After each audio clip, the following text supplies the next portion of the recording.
ഡൽഹി നിയമസഭാ തെരഞ്ഞെടുപ്പ് പ്രചാരണത്തിന്റെ അവസാന മണിക്കൂറുകളാണ്. പരസ്യപ്രചാരണം അവസാനിക്കാൻ മിനിറ്റുകൾ മാത്രമാണ് ബാക്കി. കോൺഗ്രസ് പ്രചാരണ റാലി നടക്കുകയാണ്. വിനീത ചേരുന്നുണ്ട് ഡൽഹിയിൽ നിന്ന്.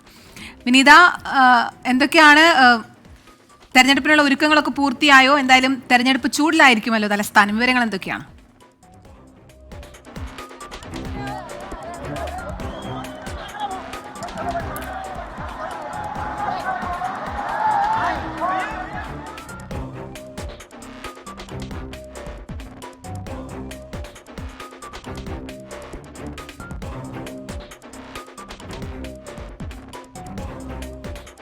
കോൺഗ്രസിന്റെ പ്രചരണ റാലിയാണ് നമുക്ക് കാണാൻ കഴിയുന്നത്. പ്രിയങ്ക ഗാന്ധി പങ്കെടുക്കുന്ന റാലിയാണ്. വലിയ ആവേശം തന്നെയാണ് ഡൽഹിയെ സംബന്ധിച്ചിടത്തോളം. ഏതാണ്ട് ഒരു മണിക്കൂറോളമായി ഈ റാലി ഇങ്ങനെ ഇവിടെ തുടരുകയാണ്. ഞാനിപ്പോൾ നിൽക്കുന്നത് കസ്തൂർബ ഗാർഡ് എന്ന് പറയുന്ന ആ മേഖലയിലാണ്. സ്ഥാനാർത്ഥി അഭിഷേക് ദത്തൊപ്പമുണ്ട്.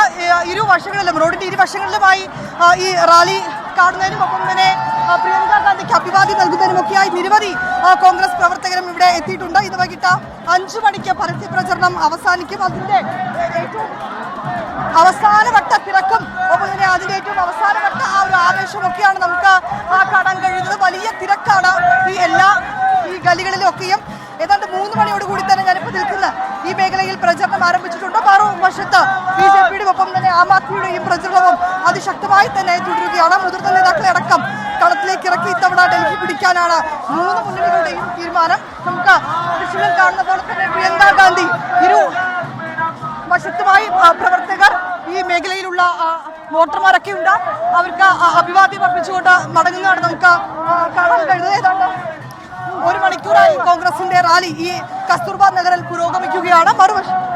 മറുവശങ്ങളിൽ ആം ആദ്മിയുടെയും ഒപ്പം തന്നെ BJPയുടെയും റാലി പുരോഗമിക്കുന്നുണ്ട്. ഇന്ന് അമിത്ഷാ BJPക്കായി രംഗത്തെത്തിയിട്ടുണ്ട്. ഒപ്പം തന്നെ JP എത്തിയിട്ടുണ്ട്. കഴിഞ്ഞ ദിവസം പ്രധാനമന്ത്രി അടക്കം ഡൽഹിയിലേക്ക് എത്തിയൊരു സാഹചര്യമാണ് നമുക്ക് കാണാൻ കഴിയുന്നത്. ദൃശ്യങ്ങൾ കാണാൻ കഴിയുന്നപ്പോൾ തന്നെ വലിയ തിരക്കാണ് ഈ ഓരോ ഗലിയിലും ഉള്ളത്. ഇനി ഏതാണ്ട് മണിക്കൂറുകൾ മാത്രമാണ് ബാക്കിയുള്ളത്.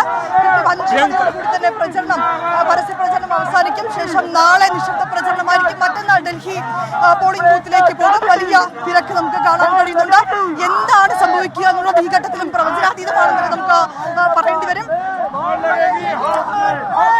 ശരി, എന്തായാലും വലിയ തിരക്കാണ് അവിടെ. അതിന്റെ ഇടയിലാണ് വിനീത വിജി ഇപ്പോ ഡൽഹിയിലെ കലാശക്കൊട്ടിന്റെ തിരക്കാണ് കാണുന്നത്. ആവേശം മുഴുവനായി ഇങ്ങ് എത്തുന്നുണ്ട് എന്നുള്ളതാ.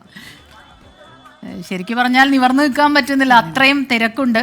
പ്രിയങ്ക ഗാന്ധി എത്തിയിട്ടുണ്ട്. അവസാന നിമിഷങ്ങളിലൂടെയാണ് കടന്നു പോകുന്നത്. കലാശക്കൊട്ട് അവസാനിക്കാൻ ഇനി അല്പസമയം മാത്രമാണ് ബാക്കിയുള്ളത്. വിനിത വിജിയാണ് ആ ദൃശ്യങ്ങൾ നമുക്ക് എത്തിച്ചത്, പ്രേക്ഷകരിലേക്ക് എത്തിച്ചത്. ഇന്ന് രാവിലെ ബൽറാം നെടുങ്ങാടി പറയായിരുന്നു, സാധാരണ ഉത്തരേന്ത്യൻ സംസ്ഥാനങ്ങളിൽ ഉള്ളതിനേക്കാളൊക്കെ വലിയ കലാശക്കൊട്ടിനൊക്കെ നമ്മുടെ കേരളത്തിലെ പോലെ എന്ന് പറയില്ലെങ്കിലും അതുപോലെ ഉണ്ട്. അത് കാണുന്നുണ്ട്. ഉണ്ടായിരുന്നു ഈ പ്രചരണ കാലഘട്ടത്തിൽ. സുരേഷ് ഗോപി അടക്കം പോയിട്ട് അവിടെ ഒരു തീയിട്ടാണ് വന്നത്. പ്രധാനമന്ത്രി നരേന്ദ്രമോദി ഇന്നലെ പറഞ്ഞു, ഇനി വസന്തമാണ്, ഇനി വസന്തത്തിന്റെ നാളുകളാണ് വരാനിരിക്കുന്നത്. ആ രീതിയിലാണ്. അപ്പോൾ കലാശക്കൊട്ടാണ്, അതിന്റെ ദൃശ്യങ്ങളാണ് പ്രേക്ഷകർ കണ്ടത്.